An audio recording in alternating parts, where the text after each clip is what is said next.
Hello అందరికీ, welcome back to my channel S B H D Vizag. ఈరోజు recipe శనగపప్పు సగ్గుబియ్యం పాయసం అండి. దీన్ని ఎలా తయారు చేసుకోవాలో చెప్తాను చూడండి. ముందు ఒక బౌల్ తీసుకొని దానిలో ఒక గ్లాసు శనగపప్పుని అరగంట ముందు నానబెట్టుకోవాలి.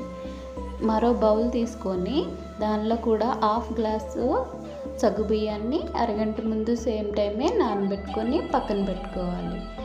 ఈ రెండింటిని బాగా ఒక అరగంట నానాక ఒక కుక్కర్ తీసుకొని దానిలో వీటిని బాగా క్లీన్ చేసి సగ్గుబియ్యం శనగపప్పు రెండింటిని వేసి దానికి సరిపడా 1 గ్లాస్ వాటర్ యాడ్ చేసి స్టవ్ వెలిగించి దాన్ని 3 విజిల్స్ వచ్చేలాగా కుక్ చేసుకుంటే సరిపోతుందండి. ఇది బాగా మెత్తగా ఉడికిపోతుంది. ఈ ఉడికిన దాన్ని ఒకసారి కలుపుకొని మన దగ్గర పొటాటో స్మాషర్ లాంటిది ఉంటుంది కదండి, ఇలాంటిది దాంతో బాగా మెదుపుకోవాలండి.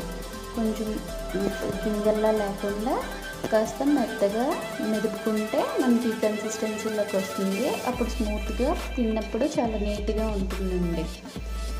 అలా వచ్చినాక దాన్ని స్టవ్ ఆన్ చేసి మళ్ళీ దానిలో ఒక 1/2 లీటర్ వరకు పాలు పోయాలండి. పాలు పోసి బాగా మిక్స్ చేయాలి. ఫస్ట్ ఇది మరుగుతుంది అనేటప్పటికి దీన్ని కొంచెంసేపు కలుపుకున్నాక 1 కప్పు కొబ్బరి తురుముని కూడా యాడ్ చేయాలండి. యాడ్ చేసి బాగా మిక్స్ చేయాలి. ఇదంతా బాగా దీనిలో కలిసేలాగా మనం కలిసింది లేనిది చూసుకొని మధ్యలో కలుపుతూ ఉండాలి.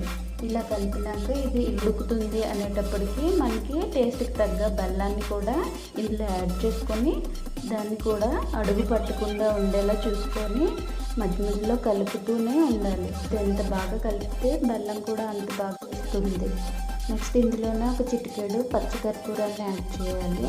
ఇది వేసే కలిపి నెక్స్ట్ ఒక 1/2 స్పూను ఇలాచీ పౌడర్ కూడా యాడ్ చేసి దాన్ని కూడా బాగా మిక్స్ చేసుకోవాలండి. మరో ప్యాన్ తీసుకొని నెయ్యి వేడి చేసి దానిలో కొంచెం జీడిపప్పు కొంచెం కిస్మిస్ రెండింటిని బాగా ఫ్రై చేసి గోల్డెన్ కలర్ వచ్చే వరకు ఫ్రై చేసుకొని ఈ నెయ్యితో పాటు మనం ముందుగా చేసుకున్నాం కదా ఆ పాయసంలో ఇది మిక్స్ చేసేయడమేనండి. జీడిపప్పు కిస్మిస్ వేసాక ఇది బాగా మిక్స్ చేసి సర్వింగ్ బౌల్లోకి తీసుకొని సర్వ్ చేసుకోవడమే. ఈ పాయసం అయితే చాలా టేస్టీగా ఉంటుంది. మీలో ఎంతమందికి ఈ పాయసం రెడీ చేయడం తెలుసో కమెంట్ చేయండి. బై ద వే ఛానల్ని సబ్స్క్రైబ్ చేసుకోవడం మర్చిపోకండి. Thanks for watching.